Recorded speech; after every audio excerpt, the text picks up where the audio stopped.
Hello, my customer success friends. Yuri Ezips here for CSM practice. Today, I really want to focus on very specifically, because I get asked a lot of times, what should we do when our customers get acquired? And one of the reasons where this is such a hot topic is because this is post-corona. There's a ton of money in the market. And there's a lot of mergers and acquisitions going on right now. Some customers told me literally left and right. And so this is a really big issue.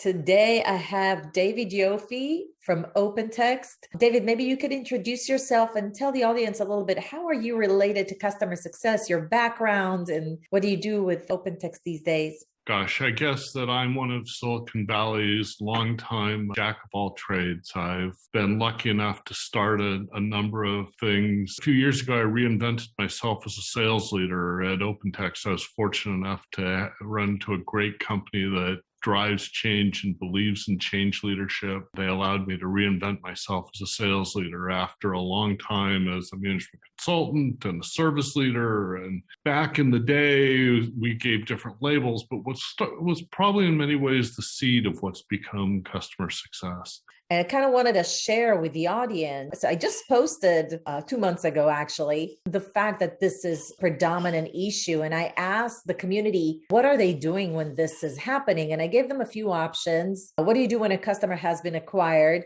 Do you have the CSM call existing customers? Our executives reach out? Sales resells to the entity?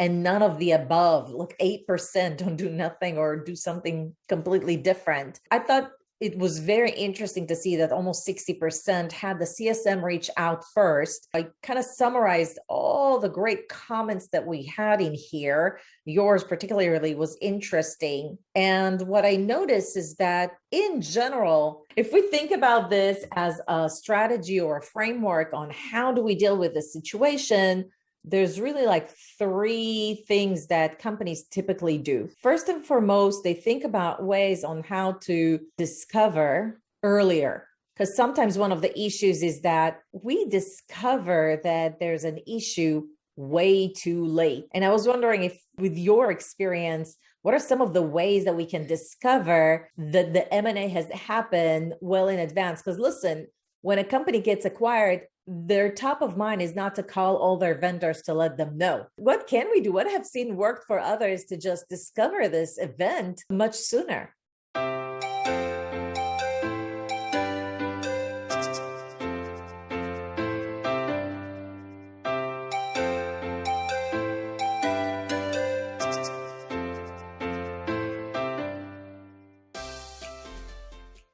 If you have a customer success manager who has such a major event as an acquisition occur, and they don't know that that event occurred either the day it's announced or within a day or so after, they either have too many accounts or they're not paying attention. For example, I use LinkedIn and their news feed to drive major events to my particular customer sets, the ones where I'm the executive sponsor. There are some that I need to be closer to even than that. I use some of the news feeds from my brokerage service and things like that to provide a little bit extra of what the outside world is seeing. But I don't think that it is a question of, do you talk to your customers every day? I think there are some wonderful sorts of alerting mechanisms out there, and they're ubiquitous right now. They do take some effort to set up and to maintain. I use the LinkedIn example. It can get out of control, right? Because if you're going to have a couple hundred customer names on there, company names on there, you're going to be buried in news flashes. You'll never filter it out. I would argue that somebody who has 75 accounts, they probably don't have a strategic relationship with that customer. And that's okay. There are a whole bunch of things that we do with customers that aren't strategic, but some of that may not move as rapidly then after an acquisition as things where somebody's going to integrate the services that we provide nearly right away. How is it that we can help the next steps occur? I would even say, actually, that before the discovery happens, step one isn't what's going to happen to us. I think step one is what's going to happen to your customer. It's that empathy step. I think that makes all the difference in the world. That guy who just got bought is getting buried with phone calls. What can I sell you and your new, bigger customer? How can I expand my footprint? All kinds of phone calls that are about me. Customer success has to be first about what does the customer need to do to succeed. So instead of it, let's make this about me, let me make this about you. And some of that making it about you may in fact be personal. Are you okay? Do you have a role? Are you getting asked questions that we can help you prepare answers for? I think that those are big elements. Having spent a lot of time on both sides of those transactions, I'll tell you, it is that uncertainty and often personal uncertainty that drives much more stress in the early days after an acquisition than process or systemic or structural uncertainty. Yeah, I love how you said, make it personal. Ask that person, will you be having a role after this, and maybe help them find their next job, because most likely you have other customers that may be in the same industry and can use and leverage a person with their experience and just help them transition through this hard times. I lead with empathy because I think that's what makes it genuine. We know in customer success, to be successful, you have to have, on the one hand, the customer experience, which is the showing of the empathy and caring about the individual, as well as customer outcomes. So for that, I kind of wanted to share with you your answer. Once you show the empathy, one of the things that you mentioned, find out if the customer is okay. And then, is there an intent to integrate or operate largely as is for a while? As you say, has the definition of success changed? Can you elaborate a little bit about those next steps as you establish that rapport, establish that empathy? What are the next questions that you want to ask? And what are typically the next steps for you and your team?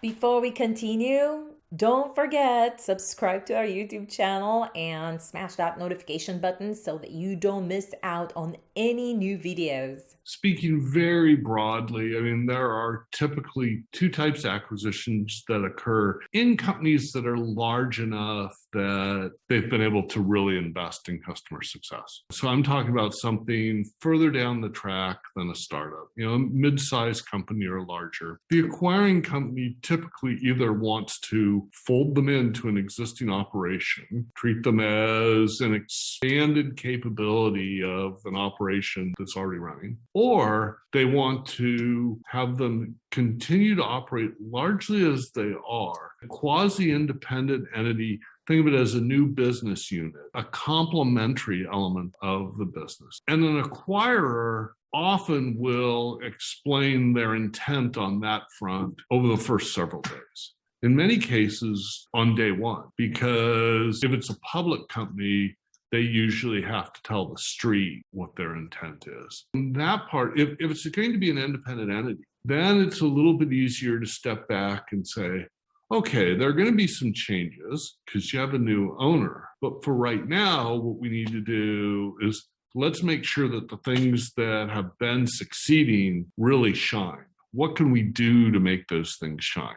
If the company is going to be folded in, now there's, of course, a very different string of questions about, do we currently have a role at the acquiring company? Do we have a competitor that does what we do in the acquiring company? Do we have a platform on which to demonstrate that the path that we've taken is certainly the right thing for the acquired company and may, in fact, be part of the value that the acquired company has purchased? These things can sound academic, but in fact, what we've found in practice is that if we answer them out loud, pull together the extended account team and we test these answers, we test them with our friendlies in-house, just like we would a normal sales process. We test them under the auspices of, how can we help you? What happens is we help to shape some of the conversation that our customer prepares to have with their new acquirer. That almost always fairly rapidly leads to that next question. Has the definition of success changed? I'll give you a great example. It is amazing how often you're working with a customer on a growth play, that the definition of success is, how many customers can you help me acquire? Or can you help me scale this because we plan to triple in size over the next 2 years, things like that. And they get acquired, and the acquirer, day one, the challenge becomes cost reduction. Suddenly success equals a very different formula. What I find too often is that when customers say, oh, gee, they bought us for growth, now it's cost reduction, they say, oh, our reason to be there doesn't exist anymore.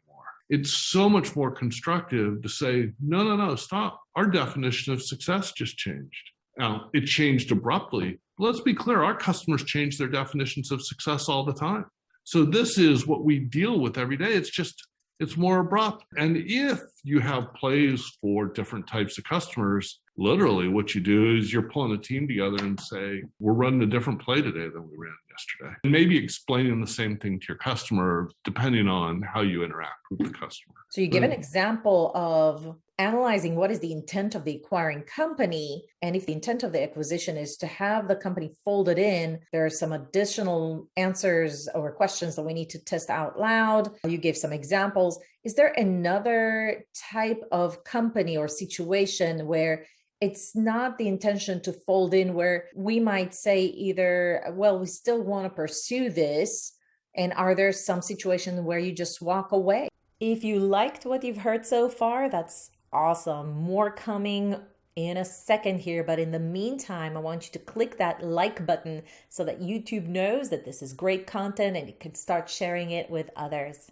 There are some situations, depending on where you are in the maturation process with your customer. One of the new types of acquisitions becoming increasingly prevalent is the private equity acquisition. But where the private equity company is not really intending to be an operator so much as to be a consolidator. I'm going to bring all these companies together in kind of a loose ecosystem.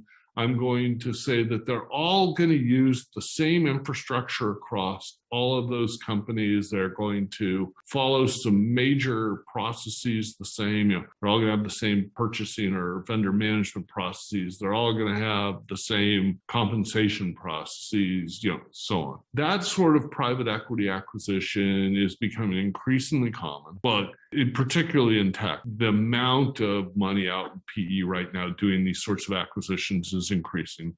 And there are situations in that where you may have already taken 2 or 3 runs at that PE firm in order to get a place, the standards that they apply to all their acquired companies in this ecosystem they're building. If you're at a place where you're at the end of the string, we're not going to be a player in this firm, it may be a time where you say, we are not going to invest in this customer going forward, but I'm going to carefully differentiate that from, we may still invest in the individuals who have been key to us in that customer. That's a really great point, Dave, because you might lose the battle with this customer and they might eventually churn. But when a merger and acquisition happens, a lot of the times, if this is the situation, they will go somewhere else. And I think it's well worth noting that one of the steps that we could have here is really what we want to do is follow up with those champions that we have to their new companies. We can congratulate them on the new move. We can see if they might want to bring us in. Can I help you prepare for some of the conversations with your new boss? We know the new infrastructure you're going into because we've competed with it. Be happy to spend some time with you preparing for that conversation. Okay, you've been told that you've got a role for 6 months, but you're really worried about how you're going to pay the bills in month 7. When you're ready, let's have some conversations about what we see happening in some of our other customers. We all know, no matter how long your history is with a particular customer, they always remember what happens last. And so this is an opportunity to create a truly lasting impression that will follow somebody often throughout their career. You mentioned also something very interesting around creating those playbooks, and that sometimes we can actually navigate the conversations around the questions that they ask. Does your team sometimes have like a checklist or a workshop that they conduct with those customers that are being acquired? And sort of like the playbook is much more extensive than just having a conversation. Well, our playbook is absolutely action oriented. It includes things like types of workshops. How do you best use our products? Which products should you emphasize? There are circumstances at the extreme where the definitions of success could change enough that we would tell a customer the right thing to do right now is to step back for 90 days and do a partial re-implementation. David, back to the merger and acquisition play, one of the challenges that my customers often tell me is that, when this happens, sometimes they might have some connections within the acquired company, but really the people they should be really talking to is the parent company. Did that ever happen to you throughout your career? And what have you found to work when this situation happens? Do you have a play to connect with the parent company? What do you do? How do you overcome this challenge? And I think I might have mentioned one of the variables you tick off is, do we actually have a role in the acquired company? Do we have relationships in the acquired company? Do we have some understanding of how they operate? Particularly for mid-size and larger companies, the answer is often yes. The very fact that somebody was acquired says there was enough overlap in what they were doing that you as a provider may well have found some commonality and that drove you at both companies. If you do not have those relationships, it becomes a very sticky sort of decision about, do you stick with your current customer and simply help them ride into the new environment?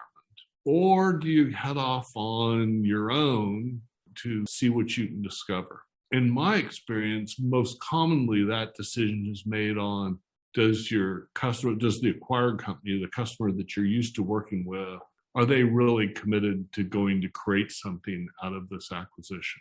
Or, I use the term, have they become a victim? And if they've become a victim, while you want to be personally supportive, you and your company don't get anything out of victimhood. In that case, you can try to coach the person past that attitude, but pretty quickly you may say, we need to go start either leveraging whatever relationships we have or exercising whatever we've got that will allow us to build some relationships. With the parent company. Yes. I once did a project with a large company, and one of their steps in the playbooks was to have the executive team and the board actually look at what connections do they have with the parent company so that the introduction is not pending the acquired company's contacts, which might be like too busy rewriting the resumes, but actually the play is to influence the parent company. Like you said, if it's a private equity firm versus another corporation, it might be a really interesting play to just be part of their standardized consolidation framework.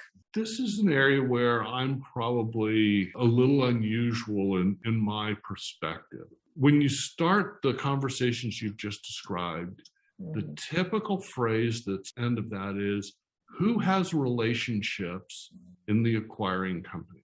It's not always keenly differentiated between who has relationships and who has acquaintances. And aggressively pursuing acquaintances during this sort of time of stress, unless you actually have something to genuinely offer, does not typically turn out to be very valuable. If you have a real relationship, pursuing that can make a tremendous amount of sense. I love the idea of exercising relationships. I like the idea of admitting I only have an acquaintance, but maybe this is an opportunity where I could start to turn it into a relationship. But I think you got to be very careful kind of jumping the concept from an acquaintance to a relationship without understanding that you're overreaching a little bit. Yeah, so very important to actually do ask, influencers and executives within your company who actually has a meaningful, significant relationship within the parent company that could potentially influence that decision, but be very careful about qualifying what they're saying to make sure that it is a significant or a meaningful relationship and not just light acquaintance, because it might just backfire. Particularly if you're going to have several people do it. I don't think there's anything wrong with having somebody call up their direct peer, if you will, in the acquiring company and saying, hey, we've met before, we don't really know each other. I just wanted to make sure that you're involved in the company you just acquired, and we're really here to help you. So I'm going to step back while you figure out the things, but you've got my number, you've got my email. Do not hesitate to call me the minute that you run into something where I or my company can help you out. This was quite insightful, David. I really appreciate you sharing your experience and expertise in these very difficult and very quite predominant situation these days. For our viewers, listen, if there was any one major takeaway from this video, I think is that this is not a sole responsibility of the CSM to rescue this account. You should ask a lot of questions. Is this even a valid situation? And if it isn't, should we follow up with those stakeholders that we build these relationships with? Who else in the organization can help us in this situation? Who do we need to collaborate intensely? What playbooks do we need to pre-configure based on different situations with M&As? Subscribe to our YouTube channel, smash that notification button to hear about all of our upcoming videos, and I'll see you at the next video.